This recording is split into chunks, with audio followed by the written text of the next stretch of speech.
Hello everyone, this is Ayan from Happy and Vlogs and welcome back to my YouTube channel.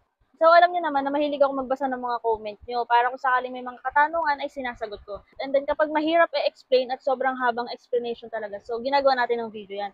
At ito yung gagawa natin ng video ngayon mga B. Ito yung tanong na nabasa ko. Sis, paano po? Gusto ko i-delete yung account ko at gagawa ng new account. Ganon pa rin po ba makukuha na points pag nag-live ka ng 10k point? So ayan, about Popolive po tayo. So ang tinutukoy niya dito is i-delete niya po yung kanyang account ngayon and then gagawa po siya ng bago. Ang tanong niya dito is ganun pa rin daw ba? Kasi di ba kapag new user ka or bago ka pa lang kay Popo, may 10k ping points yung nare-receive natin tuwing magla-live. So ang sagot dyan is wala na po kayong makiklaim na 10k ping points tuwing magla-live kayo. Kapag yung cellphone niyo po ay na-downloadan nyo ng Popo Live kahit isang taon or ilang buwan na yung nakalipas, wala ka na pong marireceive na 10k ping points. Kailangan po kapag gusto nyo mag-join dito kay Popo Live, hindi pa po kayo nakakapag-download ng Popo Live account kahit isang beses. So, dapat first time nyo pa lang po mag-download ngayon ng Popo Live and then kapag nag-download ka ngayon, umpisahan nyo na po agad yung mga tasks kasi kapag pinatagal nyo pa po yan ay mawawalan po kayo ng 10k ping points para sa mga new user. 1k na po agad ang marireceive ninyo. Ngayon, kung gusto mo naman po gumawa ng bagong account, kailangan ibang cellphone din po yung gagamitin nyo. At dapat, hindi mo kamukhang kamukha yung kung paano ka nag-authenticate sa dati mong account kasi nadedetect po yan ni Popo.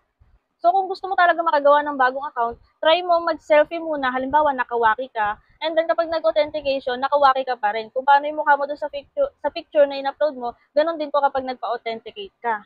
Dapat po medyo malayo yung mukha mo dun sa totoo mong face, lalo na dun sa ginamit mo sa una mong account. Yan yung maraming nagtatanong sa akin kung pwede daw bang gumawa ng bagong account. So kung gusto mong gumawa ng bagong account at yun na talaga yung gagamitin mo, dapat ibang cellphone po. Para may makuha ka pa rin na 10k ping points kapag magso-solo live ka para sa new user.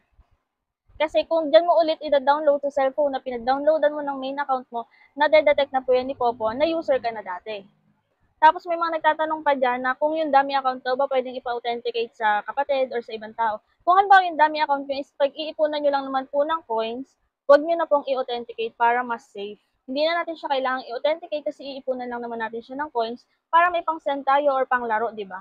So speaking of mga laro, sa mga naghahanap po dyan ng murang bilihan ng coins para makapaglaro dito kay Popa Live, ay i-recommend ko sa inyo si CocoDP. CocoDP po isang best top-up website na kung saan ay mura yung mga bilihin. Pwede po siya sa mga gamers and live streamers. At kung mahilig ka po magpa-load, ay may e-load din po si CocoDP. Or kung nagne-negosyo ka ng load, alam naman natin na kay Gcash kapag nagbebenta tayo ng load is may bawas na. Mas okay pong gumamit kayo ng CocoDP kung nag-i-load po kayo. Paano naman makabili dito ng coins or diamonds or e-load? I-click nyo lang po yung link na nasa pinned comment or sa description para magkaroon kayo ng access kay CocoDP. Pagdating nyo dito ay makikita nyo yung mga games and live streaming application at yung e-load na partner ni CocoDP. Para sa mga Popolive users na gustong bumili ng coins, ay hanapin nyo lang po yung Popolive. And then, ilagay nyo po ang inyong Popo ID, pumili kayo kung ilang coins yung bibilhin ninyo, and pumili kayo kung anong payment yung gagamitin ninyo, ilagay nyo po ang inyong email and then click buy now. After nyan ay mare-redirect na kayo kung anong payment method yung inyong gagamitin. At wala pang 5 seconds ay nasa inyong Popolive account na ang coins na binili ninyo at pwede na po kayong maglaro. So yun ang mga B for today's video at kung may mga tanong pa po kayo, mag-comment kayo or check niyo po yung aking playlist ng Popolive at baka sakaling nandun na yung mga sagot sa inyong katanungan. Yun lang and thank you for watching!